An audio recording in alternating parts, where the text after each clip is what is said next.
That was a very awkward way to begin, everybody, and I'm really embarrassed. So thank you for your patience, and hopefully there'll be no other interruptions. I am so glad to see everybody here today. I guess by way of introduction, first of all, my name is Neil Gold. I run this platform called A Tree with Roots, and we are not so effectively hosting this program today, but thank you everyone for being here. I want to, before I just turn it over to Yoshi, I want to start by saying the obvious.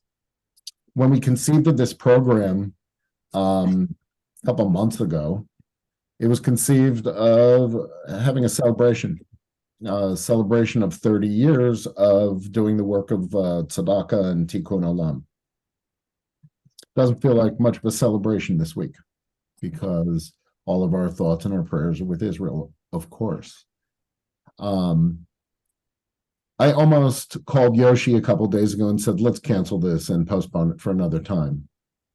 But somehow it feels here in the diaspora that it's not so inappropriate to gather a group of like-minded people together to talk about our work of tzedakah, of justice, of peacemaking, of kavod, building our work on essential human dignity. Feeling kind of helpless being in the diaspora as all of our thoughts and prayers are with Israel. This is a not terrible place for us to be together on a Sunday morning. For that matter, Israel is front and center in the history of kavod because Yoshi and I met each other in Israel in 1992 when we were first-year students at Hebrew Union College. And it was Yoshi who said, under the inspiration of Danny Siegel, why don't we do some of that as well? Contact our friends and our family and our community, collect money, and do the work of promoting human decency and human dignity together. 30 years later, we've given away over $1.7 million. And first and foremost, I want to say my thanks to the Kavod board, to Judy Zweiback, who's our volunteer administrator, to all of our friends and supporters. But most of all, I want to thank Rabbi Yoshi Zweiback, who's my friend, who's my teacher, who's the catalyst behind all of this, who's the founder of Kavod, and who invited me to do this with him 30 years ago. So Yoshi, I'm turning it over to you. My apologies and embarrassment again for everybody for our little glitch at the beginning. I'm glad you're all with us. And I turn it over to my friend, Rabbi Yoshi Zweiback, to teach us today and to start off our program. Well, thank you so much, Neil. Such an honor to be with everybody who's on this call and to see my teacher, Danny Siegel, our teacher, who we're going to hear from later on in the program. But it's been absolutely extraordinary to think back 30 years of our work together. And I just wanted to give us a short framing of it all.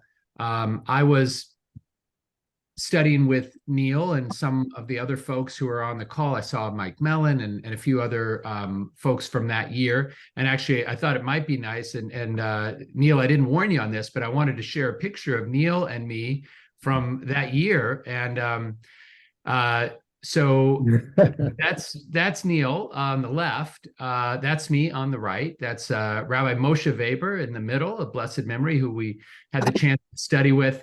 And I had some other good photos, but I just felt like the amount of hair in this photo was actually rather extraordinary. Rabbi Weber's wonderful beard, and then the two of us.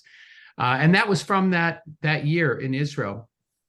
And we had the opportunity, actually, when Danny Siegel came to visit our class and talk to us about the Ziv Tzedakah Collective, I was not there that day because my grandfather had died. Joe Zweiback, of blessed memory, and I was back in America for the funeral and the Shiva.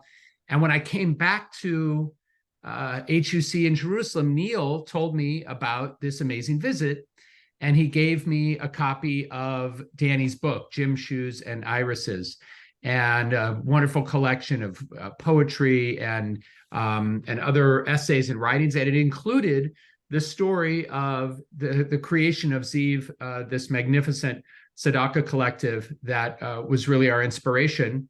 And over the course of that year, there were times when Neil would grab some of us to go do some sort of mitzvah to support a mitzvah hero. And it was always so meaningful and beautiful. And then I decided to stay another year in Israel. And I thought, wouldn't it be nice to go to friends and family? And just as I'd read about in this book that Danny wrote, I'll go to people and say, hey, you know, make me your shaliach mitzvah, make me your mitzvah messenger. You give me the money and I'll do my very best to give it away wisely. And then I'll tell you what I did with it. And I thought it was going to be kind of a one-shot deal. And a couple of amazing things happened. First of all, I discovered that I really enjoyed asking people for money, especially for a cause that wasn't, you know, to support me. It was, you give me your money and I will give it away. And I really enjoyed that. And the other thing I discovered is that people were mostly happy to give me money. And I thought, wow, I should do more of this. And in fact, one of the people I went to, a man named Phil Schrager of blessed memory, said, I really like that idea. I'll give you $1,000, and but it's a matching gift. So you have to go raise another 1,000, and then I'll give you my 1,000. And that was the power of how you could leverage money was really interesting. And later, when we created our Kavod Tzedakah fellowship, where we encouraged HUC students to partner with us to raise money, that was really inspired by that moment. So we raised this money, and Neil was very helpful because I said, Neil, we should make this a thing, you know, and do it every year. And I said, let's call it the Omaha Tzedakah Collective, because most of the money in the first year, in fact, almost all of it came from people in Omaha. And he said, I was with you until you got to that idea. Why don't we think of another name? So we ended up coming to Kavod. We asked some of our friends to join us on our board. We got some wonderful people who were willing to donate their time and their expertise to incorporate us as a 501c3. And you'll see when you go to our website, our lifetime actual overhead that we charged to Kavod was all the fees to incorporate. It was about $75. And since then, every penny of overhead we've just paid for out of pocket. So Judy Zweiback, our volunteer administrator, takes care of a lot of that. My mother, Hermine Zweiback, blessed memory, she was our volunteer administrator for our first 7 years. And we're just so proud to have this amazing community. Grateful to everybody who's with us today, and grateful to our teachers and our mitzvah heroes. And so we do encourage everybody, there's no charge for this series, but please do make a donation in any amount to Kavod. You can just go to kavod.org, and there's a donate button right there, or you can send a check, donor advised funds. Any way you like to donate your tzedakah dollars, you can get it to us. As always, we are 100% pass-through. There's no paid staff. There's no expenses that come from your donation. Of course, the organizations that we support, most all of them do have staff, which is very important to do their work. So, but that's the good overhead. But we don't have any at all. We're complete. We are 100% efficient in that regard. So thank you, everybody, for being a supporter. Thank you, everybody, for being with us today. I'm going to pass it back to my friend Neil. Thanks, Yosh. And I hope all of this, Yoshi, gives you a little bit of delight, a little bit of pleasure about the seeds that you planted so long ago. Look at how they've flourished. Who'd imagined 30 years ago that we'd be doing this today?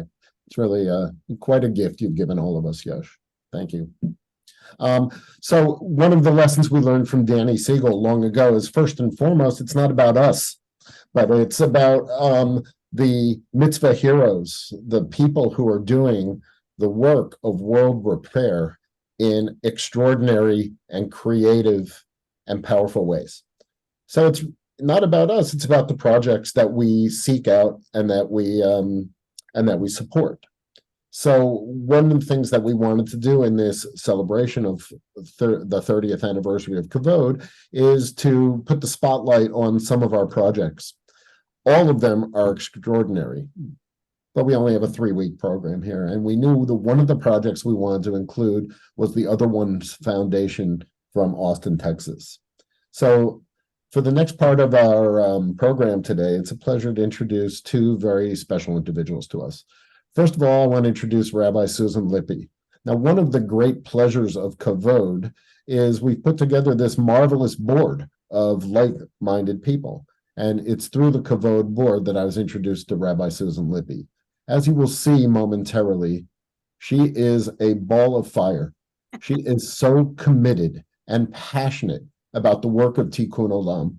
And I really feel lucky to call her my friend and be connected to her through the Kavod board. Several years ago, Rabbi Lippe said to me, I want you to know about this project in Austin that's doing unbelievable work with men and women experiencing homelessness here in Texas. And she connected us to the Other Ones Foundation. First and foremost, I fell in love with the Other Ones Foundation because of their passion and their energy and their creativity of working with homeless men and women. The fact that the name of their organization comes from one of the greatest Grateful Dead songs of all time is that's just the cherry on top of the cake. That's just the icing. That's not why we partner with them and support them, but it doesn't hurt. So it's a pleasure also to have Kris Wade with us, the CFO of the Other Ones Foundation. And we're going to invite them for the next half hour or so, the two of them, to teach us. As Kris is talking about his work, if you have questions that you'd like to put to him, we invite you to put them in the chat. In the meantime, I'm going to turn it over to Susan, who's going to facilitate this conversation with Kris. So, Rabbi Lippe, please take it away. Thank you for those nice words. And I will say, Neil is the only one of that cohort of rabbis who never orders me around. And I wanted to say, Yoshi and Dennis and Kenny, they all think that they're my big brothers and they tell me what to do. And Neil never does that. So thank you. And also I wanted to say that the first thing Rabbi Yoshi Zweiback asked me to do when I got on the board of Kavod was to ask, I said I wanted to donate to the Rape Crisis Center in Jerusalem. And Yosh said, that's a great idea. Go ask them for their budget. And it was really hard. And by the time I got to, that was in 1997. So by the time I got to the Other Ones Foundation, asking for the budget was no problem. So that's good. And we read it and looked it over and passed it to our friends to make sure we were happy with how efficient you are. And you are. And I also wanted to say there was a part of me that thought we should cancel also. And I was feeling really helpless. And on Thursday, Kris and I had a appointment to sort of get ready for today. And I had been feeling really helpless about Israel all this time. And talking to Kris actually made me feel better, which, as you all know, if you're in the depths of helplessness, that's really good. That Kris and his organization are doing their work to directly help human beings. And sometimes doing something, even if it has nothing to do with Israel, does make you feel stronger. So I encourage you all to reach out. Kris, my friend. Howdy. We decided we were going to talk about language first. So Kavod is about human dignity, and I don't know as much about the Grateful Dead as Neil does. So can you explain the other ones? Because Kavod would indicate we don't want to other anyone. So what is it? How do I wrestle with that? Well, sure. That's a great question. First off, I just want to say thanks to everybody, Neil, Danny, Yoshi, and Susan. It was a pleasure to meet all of you, and I appreciate you, your support, your Tzedakah Fund, and we really appreciate that. And the fact that I'm able to be here in community with you all today in light of these times really means a lot. So thank you. And with that, I think the answer to your question is in community, Susan. I read Neil's article kind of speaking about some of the principles of Jewish living as they relate to the Grateful Dead. And funnily enough, the one that resonated the most was the community aspect that we're participating in today. The Other Ones Foundation has a monthly giving program, and they're called community builders. So that's what we're doing here is we're building community. So with regard to your question of language and the Other Ones Foundation was very specifically named, as we've kind of went into about the Grateful Dead, but also because we're serving those that have been othered. There's a lot of support here in Austin, Texas, and usually nationwide for certain demographics, particularly families and folks under 24 or so years of age. So we've endeavored not to serve those folks because we're serving those that have been othered by the very system that is built to support these individuals. So it's the other ones in that we're in community with the other folks. And I also really like the other day you said to me, if they're other, then we're other. So we're standing in solidarity, and I really love that. Absolutely. So, and then the other language issue, and then we could talk about what you do every day. But the other language issue is some of us are older. I'm 52. And when I was growing up, we talked about what we're going to do about homelessness. And then people still, I still remember when people used to say bum. And some people say street people, and a lot of people say homeless people and think like that's the cutting edge of language at this point. We're trying to be sensitive. So can you talk to us about, it's 2023. What is the best way we can talk about this issue without othering people? I mean, that's a great question as well. Language is ever evolving, right? And I think the most important thing, first and foremost, is that we're talking about it. So regardless of language, the fact that we're able to have a discourse with regard to these human beings who are experiencing homelessness, which is kind of the preferred nomenclature at this time, is people experiencing homelessness. And oftentimes we'll refer to them as our unhoused neighbors because we want to reiterate the fact that these are people who are in a situation. It's not a core part of their identity that they are a homeless person.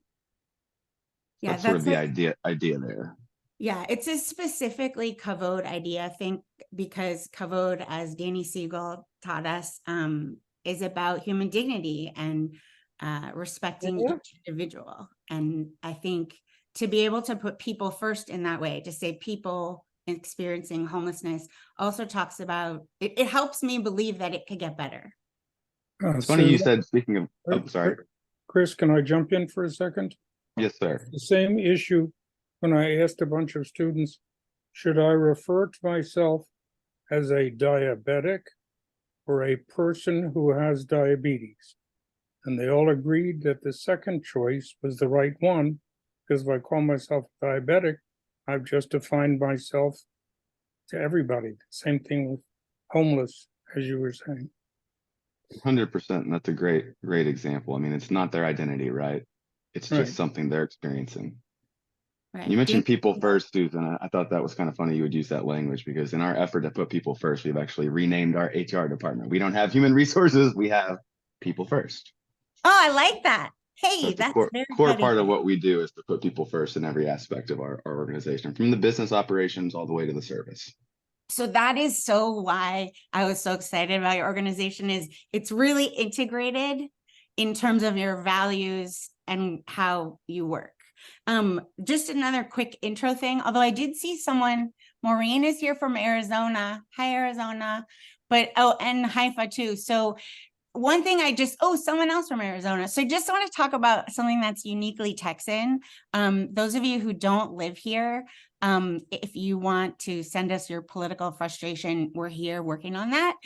And in addition to that, we do have great music and tacos, but we also deal with some extremes in weather. Many of you have heard of this climate crisis issue. So sometimes it's so hot, it's like you're living on the surface of the sun.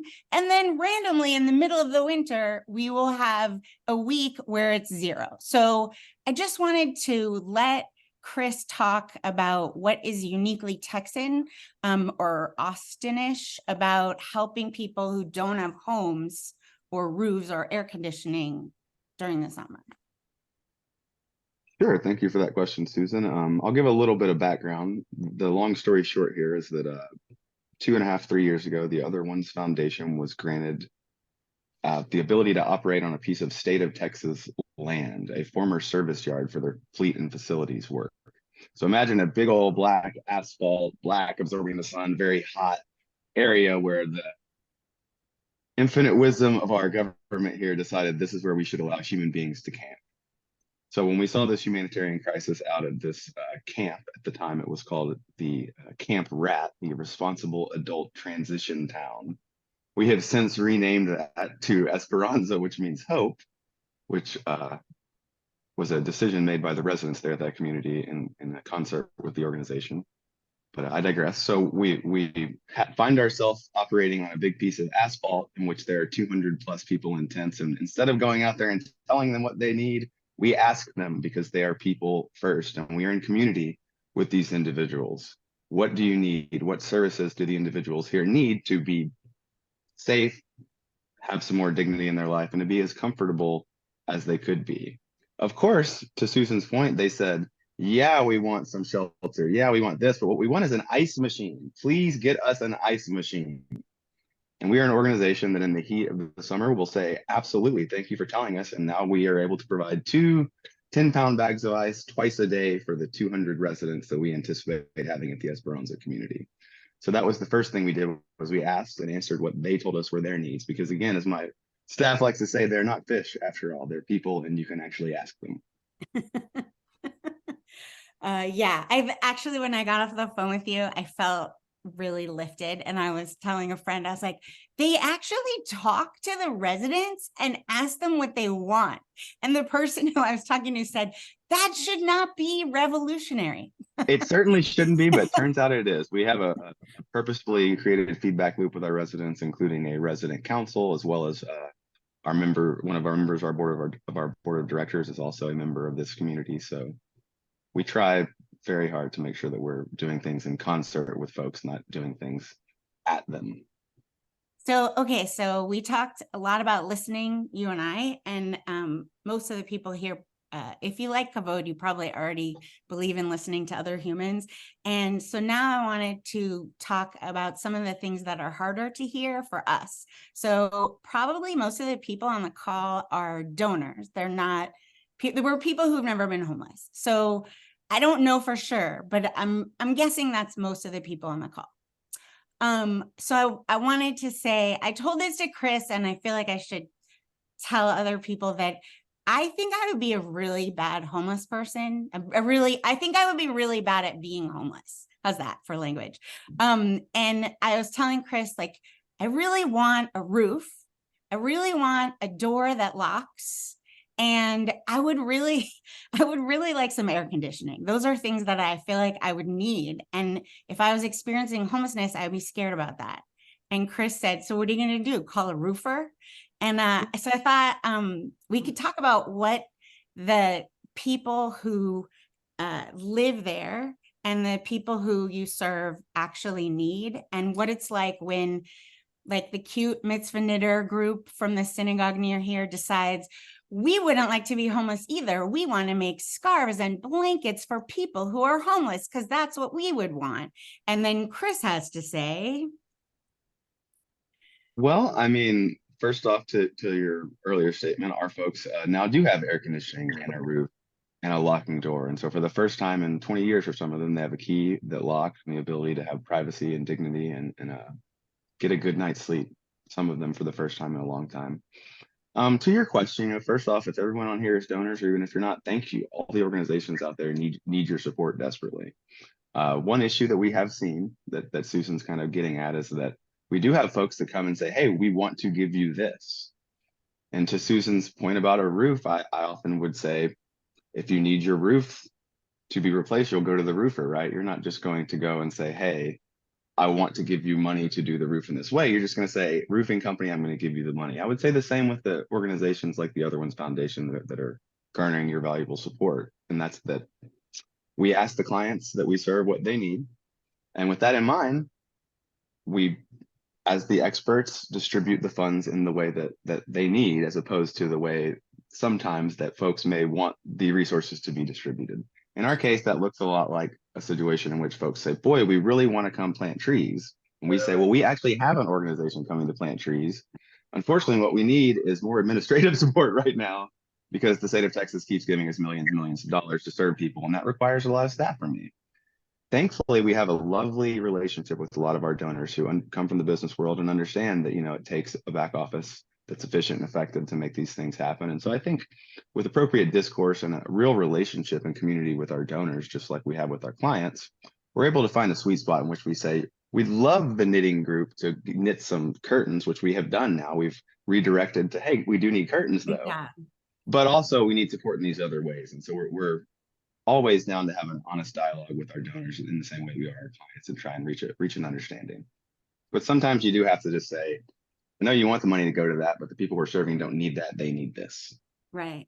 Like I heard that there's this thing called goodwill, and instead of inventing goodwill, Exactly right. have a van?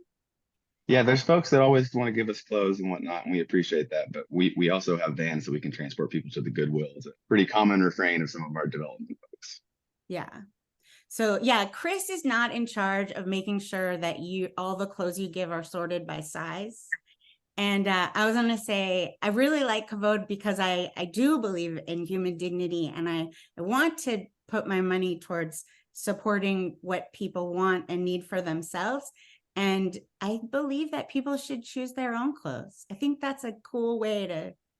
That's a big part of what we're enjoying seeing right now is we do have what we call the free store, and we give folks an ability to go to the free store and get toothpaste, but there's a variety of brands. And, the idea that we're reintegrating folks into a more, typical, quote unquote, normal, I use the word loosely, but into society in a way that maybe they haven't been introduced in a while. We're sort of making a loose simulation to help folks start to feel in community, have some agency, right, with whatever aspects of their life that they can. We have food, but we have options for food. They can pick off a menu kind of thing. So that's a big part of what we do, is trying to create that type of environment.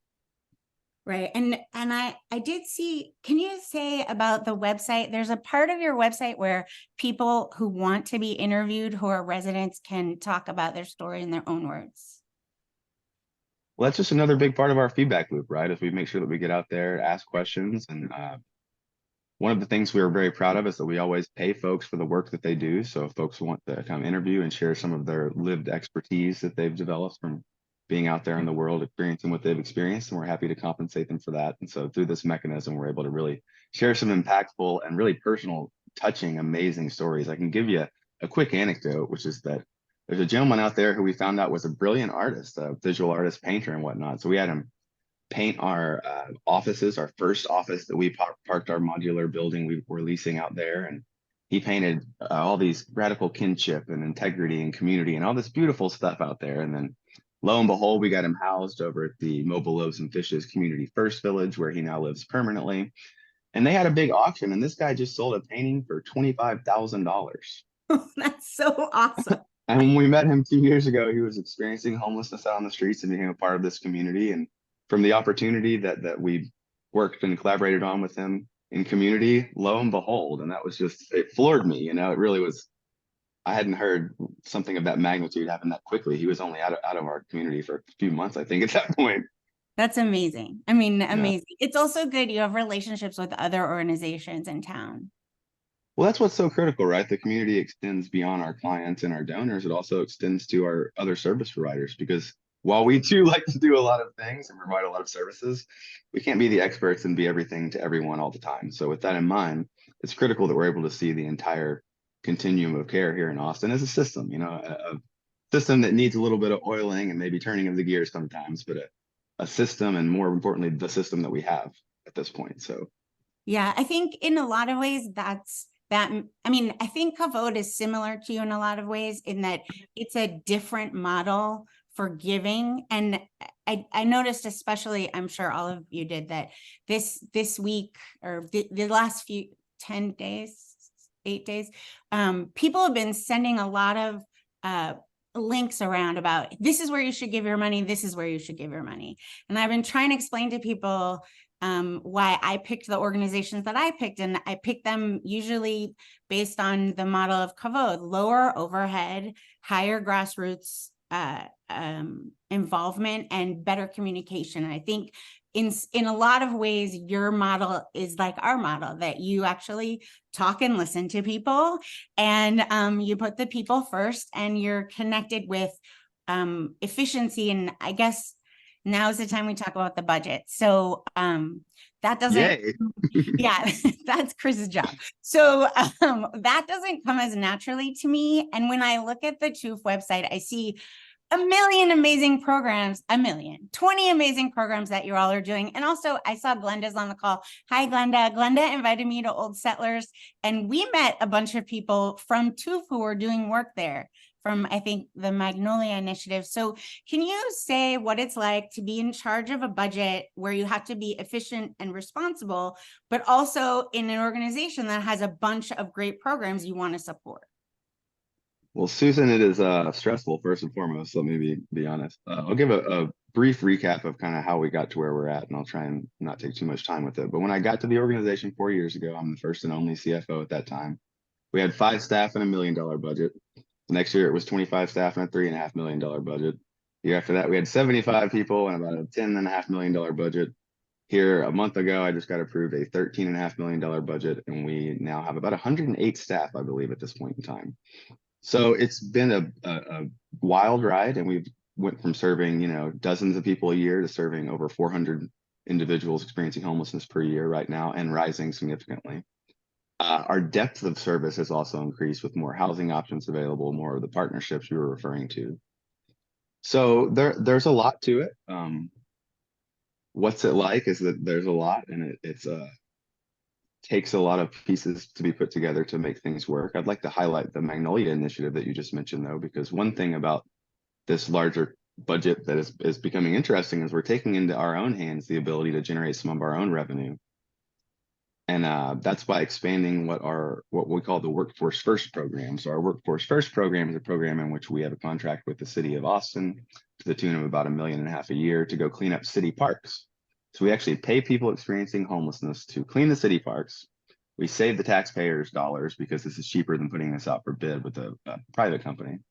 And then once we get the people experiencing homelessness in the door, well, then they avail themselves of our services. And so a lot of them are able to better their lives while putting cash in their pocket, and we're saving the taxpayers dollars all the time. Well, that's what the Magnolia Initiative was that Susan was just referring to, was us saying, why don't we keep doing that? Allow folks a graduated opportunity, not just to be in our Workforce First program, but to become a full-time employee of the Other Ones Foundation's Magnolia Services. And then we'll go sell those services to the private market in the form of junk removal, specializing, and brush removal, et cetera. So this is an initiative that's really taking shape in this year. And it's sort of, to me, the most important thing we could be doing, which is to take control of our revenue and be able to not only utilize our clients to help themselves, but to help us in the process and do well while doing good, as it were. I love this. So I want to remind everyone who's listening that while I could talk to Kris every day, all day, you all are invited to send us questions. So you can put them in the chat. And then also, if you raise your hand, I think Neil is in charge of seeing that you're raising your hand. So if you have questions, please send them to us. And then I have a list of things that I really wanted the Kavod people to hear. And the other one is the last one. And then please send us your questions. You said to me that you defined homelessness. And actually, I'm curious, maybe Danny Siegel will chime in on this too, but you said homelessness, I'm going to look it up. Do you want to say it? Otherwise, I have to read it. Homelessness is the result of a tragic loss of community.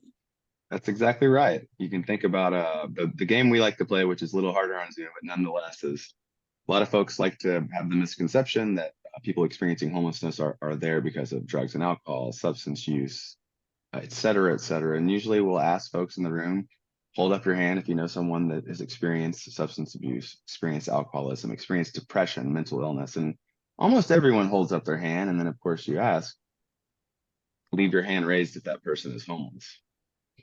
And most of the people have met people with these conditions, and yet no one knows anyone that was homeless. It's because it's not the root cause. The root cause is not substance use. Substance use and mental illness are results, but not the causes in our professional estimation.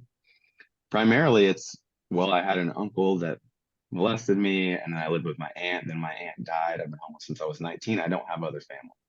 I can think of someone I'm very close to who, without the support of our family recently, would absolutely have experienced homelessness. And so that's the thing to keep in mind, is these are people seeking community, and we're providing that community because that's why they're out there, and that's what's going to get them out of it. It's the loss of community that made some people experiencing homelessness have to be in those situations, and it's the recreation of community that will help heal as well. Hi, Kimberly. Kimberly has a question. She said, what challenges do you have with mental illness among the members of your community, and how do you help with this? Thank you for your question, Kimberly. We have a lot of challenges with folks experiencing mental illness. I think the biggest thing we did was after the ice machine was one of the first things we did was went and renovated one of the rooms in our office to be a clinic. So we have a on-site doctor from 2 different community clinics that come out, and a lot of folks have experienced having a doctor's visit for the first time in 30 years. And so with that, they now have access to their drugs that they need. A lot of folks are just a couple of pills away from kind of getting back on track. They just can't get access to it. Sure. So we'll shuttle people around, we'll take them or we'll have the doctor on site. And so we make sure all those things don't further exacerbate their issues as best as we can. We also have mental health providers that come on site regularly as well. Also, can you say, you explained that there are a lot of people experiencing homelessness who have other options, and you sort of have everybody who's left. Yeah, I mean, that's basically the gist of it.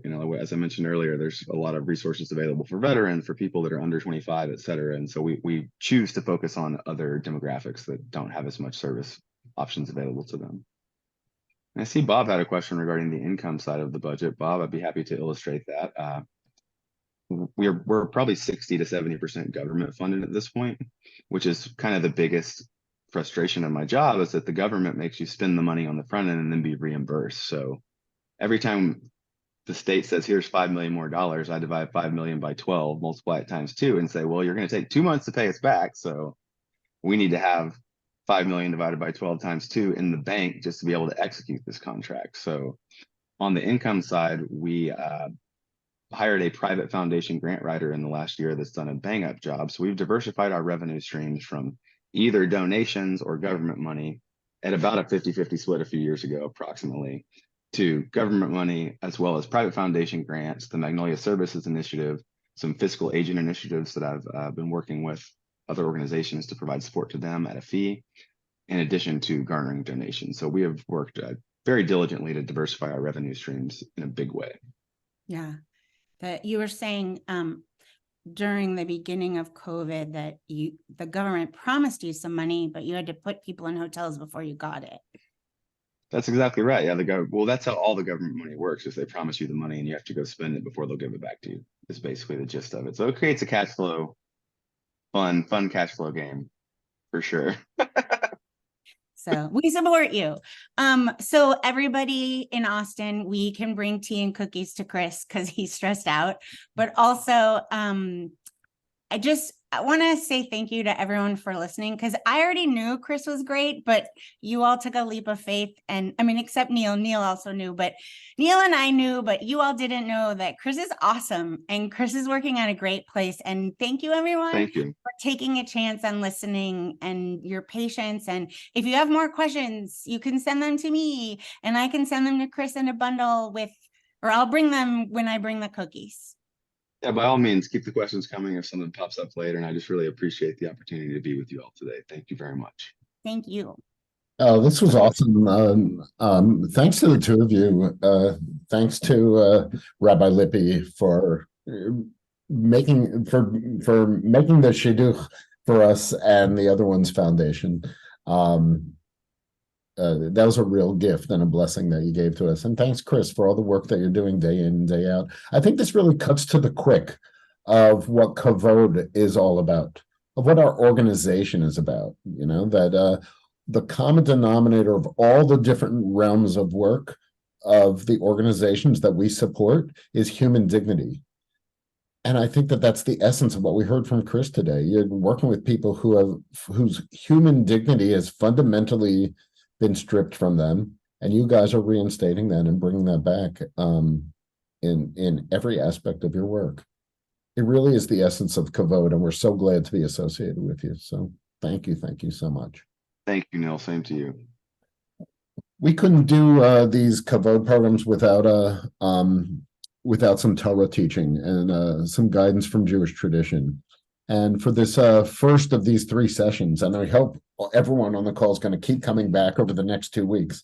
For this first session, we had to have Danny Siegel be our Torah teacher, because as you heard in Yoshi's introduction, Danny was sort of the inspiration in every way for the coming together of Kavod, but it's more than that. I mean, for a generation, Danny has been the exemplar in the Jewish community about how to do the work of tzedakah, how to do the work of tikkun olam, how to seek out these people, these mitzvah heroes who are doing the work of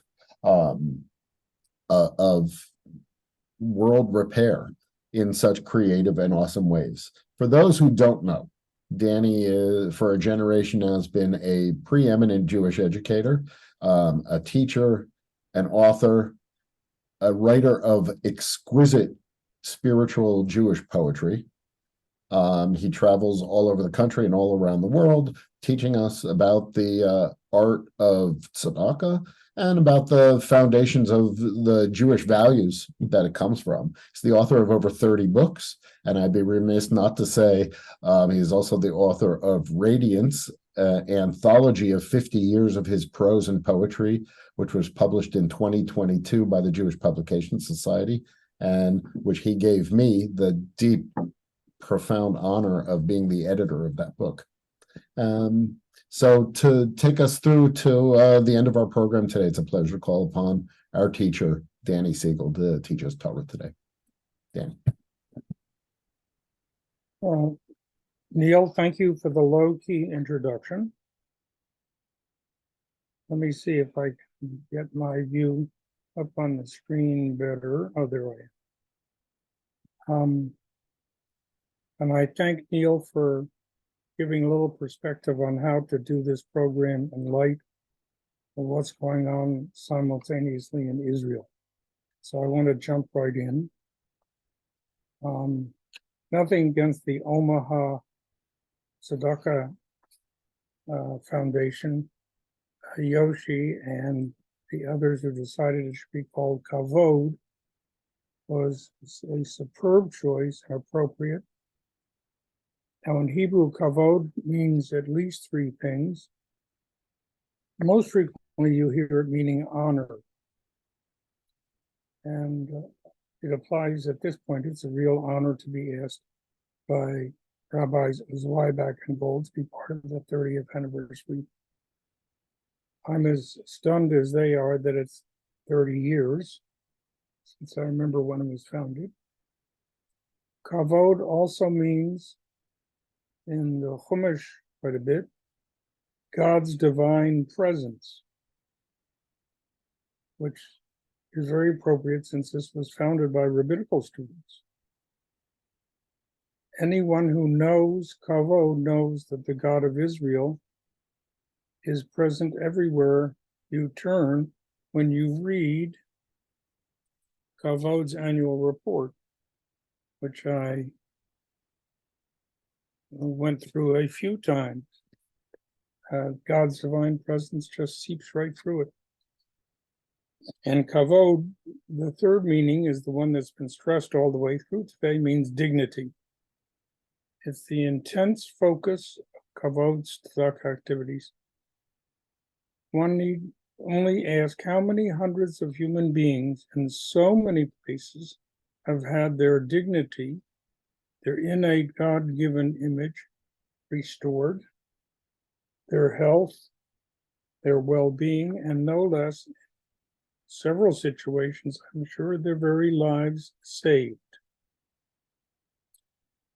And from my late Bible professor, Shalom Paul, Zichron Livracha, Tzedek, which is the word right behind Kavod, Tzedek and Tzedakah also means, besides social justice and personal giving, it means victory and it means success. That's just the etymological part. Now, from the latest report that was on the website, this year, Kavod gave away $66,500. And the total since they began 30 years ago is $1,727,001.15. And the expenses, $75.48, which Yoshi had mentioned was the cost for incorporating. I did the math.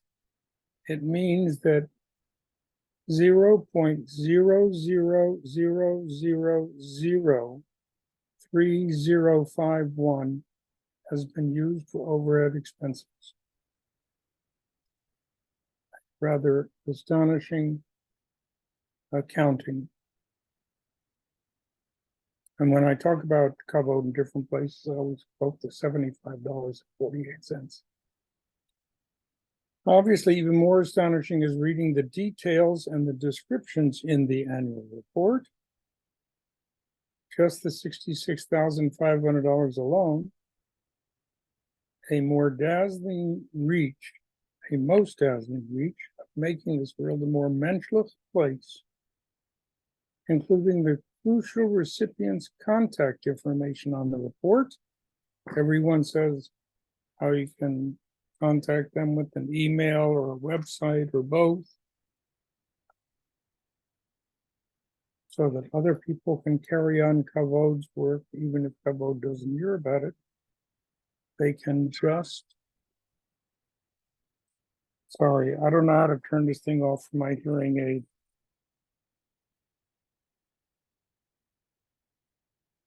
I'm on the Zoom, I'll call you right back. Yoshi, that was a fellow Omahan.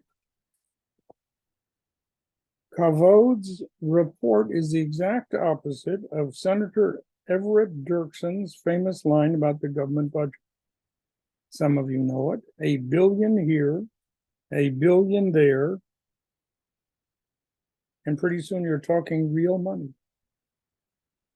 This is $66,500 of real miracle working money, in some cases miracles. Now, when I read the report and read the financials, I tried to articulate my own personal reaction to reading this. When I groped around, I said, my heart is full. My heart skipped a beat. My heart went pitter-pat. Chas v'shalom, it sounds like to a cardiologist like my heart is an AFib. God forbid. So instead, I turned to one of the great rebbes of not so long ago, Chief Dan George in the movie Little Big Man, who said, my heart soars like a hawk. I think that fairly well grabs it. Neil, you can put up the sheet now. I want to share 2 or 3 quick texts.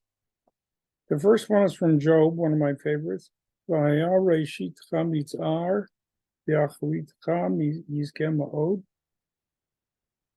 your beginning is small, and the end will grow, and I say sometimes dazzlingly, because Yizkeh can carry that.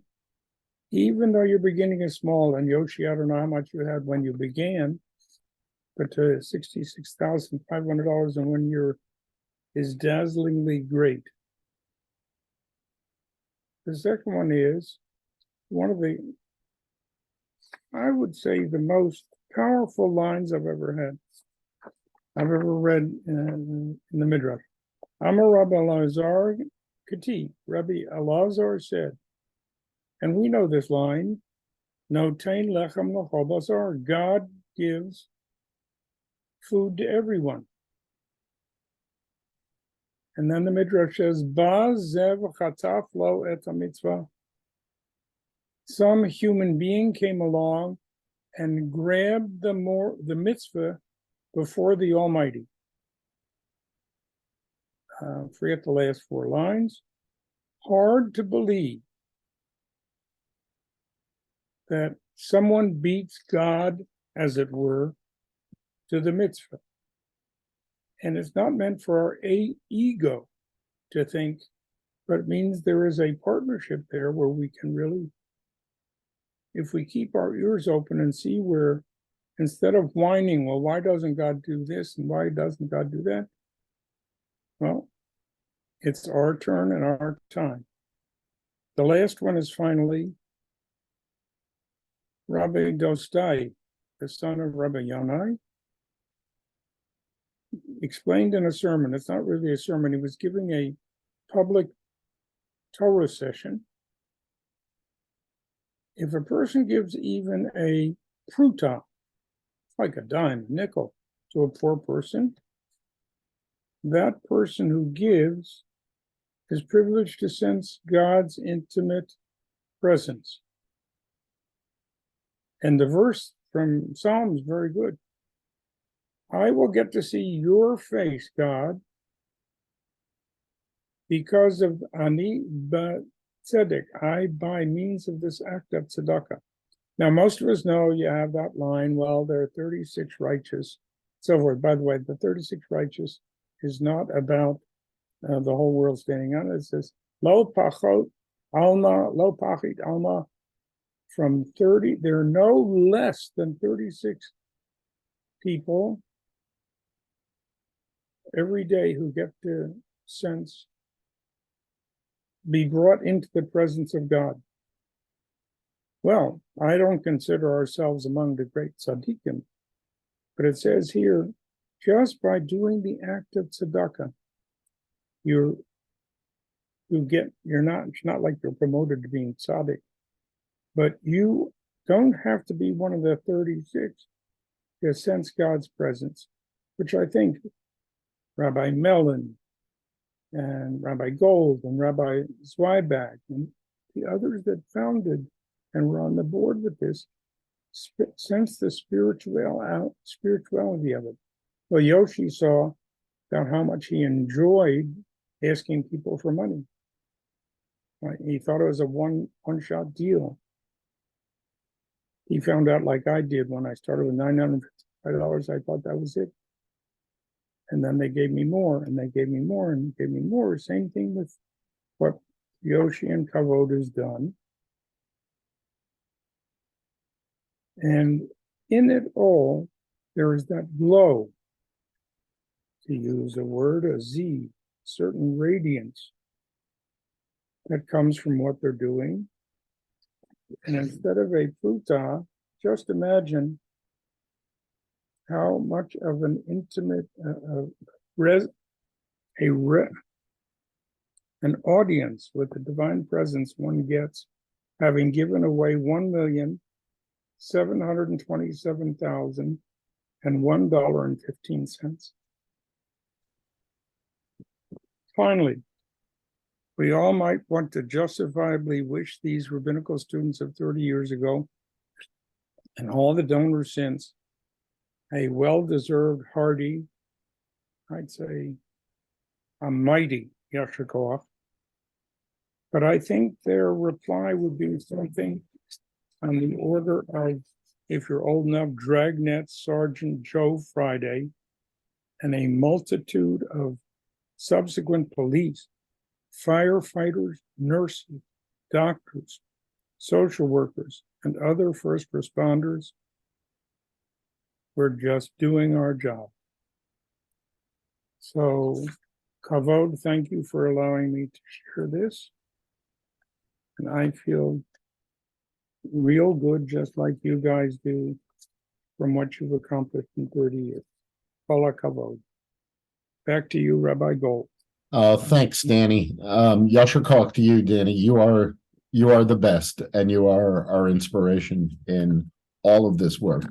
Folks, first of all, I'm nervous that my Wi-Fi is going to go down in 30 seconds. If it does, thank you, and I hope to see you next week. Now I can say that at a little bit greater length. My thanks to Rabbi Lippe, to Kris, to Danny, and I hope everyone will join us this time next week as we have a similar program with different teachers of more mitzvah heroes, more Torah teaching, and I hope you'll keep coming back for the entire series. Rabbi Zweiback, Yoshi, anything you want to say at the end of our first program today? My deep gratitude to Kris, to Rabbi Lippe, to you, Rabbi Gold, to Danny Siegel, and more importantly to all of you, because we got a lot of love and credit for the work, but there's no way that we could possibly have the impact that we've had and raise the money that we've been able to raise without our generous donors.